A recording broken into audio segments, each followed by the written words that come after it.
नमस्कार, आप देख रहे हैं 4 PM और मैं हूं अभिषेक मिश्रा। देखिए, पूर्व केंद्रीय मंत्री और भारतीय जनता पार्टी के वरिष्ठ नेता आरके सिंह के खुलासे से एनडीए में भूचाल है। और आरके सिंह के खुलासे पर हम कई बार बात कर चुके हैं। कल से आरके सिंह ने जो कहा है वो अपने आप में एक विस्फोटक खुलासा है, अपने आप में एक बड़ी जानकारी है। और पूर्व केंद्रीय मंत्री के खुलासे से जाहिर तौर पर उपेंद्र कुशवाहा की नाराज़गी भी बढ़ी ही होगी। आज हमने उपेंद्र कुशवाहा से बात भी करने की कोशिश की, हालांकि उन्होंने कोई बातचीत नहीं की, व्यस्तता हो सकती है और जाहिर तौर पर या शायद इस मसले पर वो बात नहीं करना चाहते हों, तो उपेंद्र कुशवाहा से हमारी बातचीत नहीं हो पाई। लेकिन 2025 के बिहार विधानसभा चुनाव को लेकर एनडीए से जुड़ा हुआ जो सवाल है वो सवाल महत्वपूर्ण है कि अगर नीतीश कुमार एनडीए में रहे तो फिर क्या जीतन राम मांझी और उपेंद्र कुशवाहा की जगह एनडीए में नहीं बचती है। अगर नीतीश कुमार एनडीए में रहे तो जीतन राम मांझी और उपेंद्र कुशवाहा किनारे लगाए जा सकते हैं, या उनको एक तरह से बाहर का रास्ता दिखाया जा सकता है, या उनके सामने बाहर जाने के सिवाय कोई रास्ता नहीं छोड़ा जा सकता है, जैसे पशुपति पारस का हश्र भारतीय जनता पार्टी ने किया। ये सवाल इसलिए है, दो तरह की बातें हैं, और जो पहले वाली गुंजाइश है वो भी अभी पूरी तरह से ख़त्म नहीं हुई है। क्योंकि पहले वाली गुंजाइश से मेरा मतलब है कि नीतीश कुमार क्या भारतीय जनता पार्टी का साथ छोड़ेंगे, नीतीश कुमार क्या एनडीए छोड़ेंगे, और एनडीए छोड़कर वो क्या इंडिया गठबंधन में वापस आएंगे। कल आरजेडी के विधायक भाई वीरेंद्र ने बयान दिया कि नीतीश कुमार दिल्ली के मुख्यमंत्री के शपथ ग्रहण में इसलिए शामिल नहीं हुए हैं क्योंकि उनको इंडिया गठबंधन में आना है। तो जाहिर है इस बयान को बहुत गंभीरता से लिया जाना चाहिए कि नहीं लिया जाना चाहिए, अपने आप में सवाल है। क्योंकि ऐसे बड़े खेल जब होने होते हैं तो कोई ऐसे खुलकर कहता नहीं है, राजनेता खुलकर अब ऐसी बात नहीं करते हैं, पत्ते नहीं खोलते हैं। तो जो बयान दिया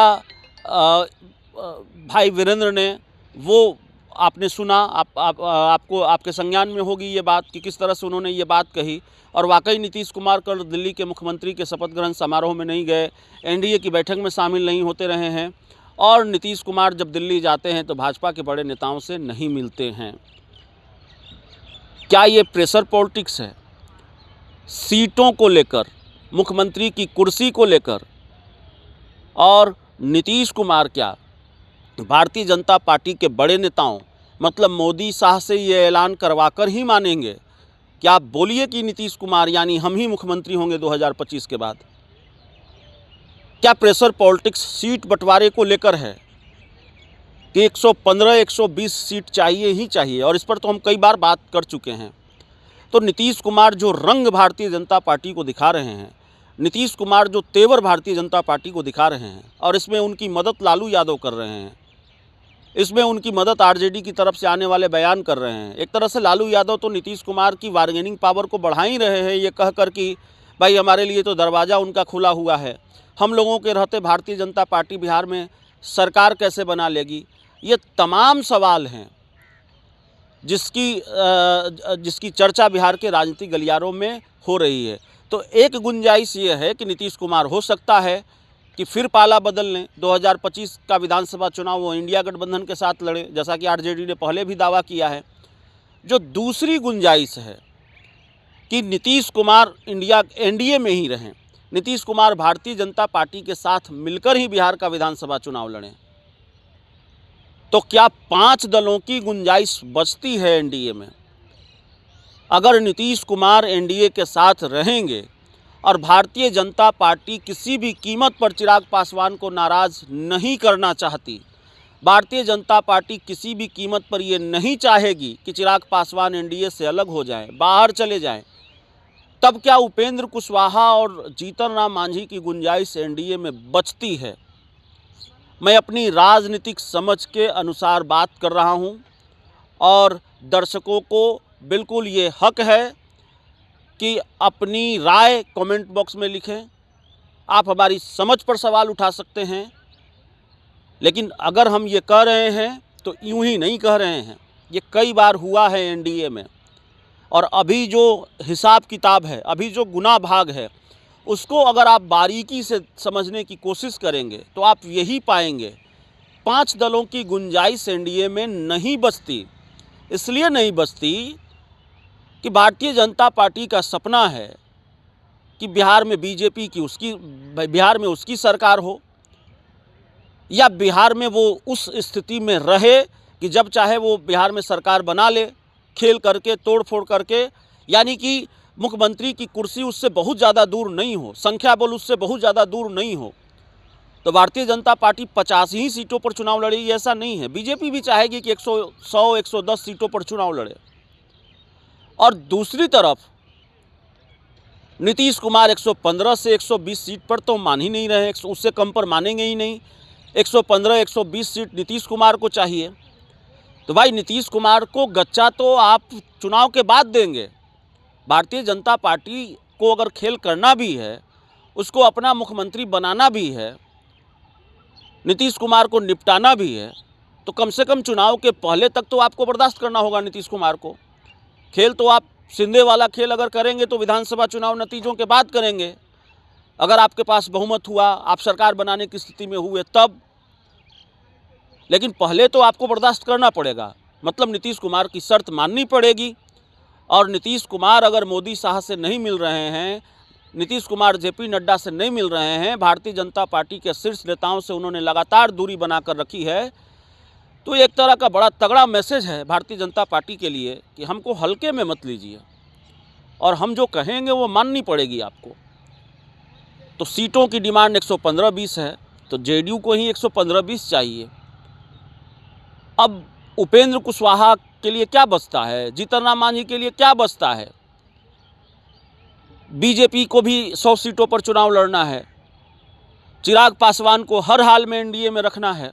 तो हर हाल में जब एनडीए में रखना है तो जाहिर है कम से कम 30-40 सीटें, 30 से कम पर तो चिराग मानेंगे नहीं, मानने को तैयार नहीं है जैसी कि खबर है।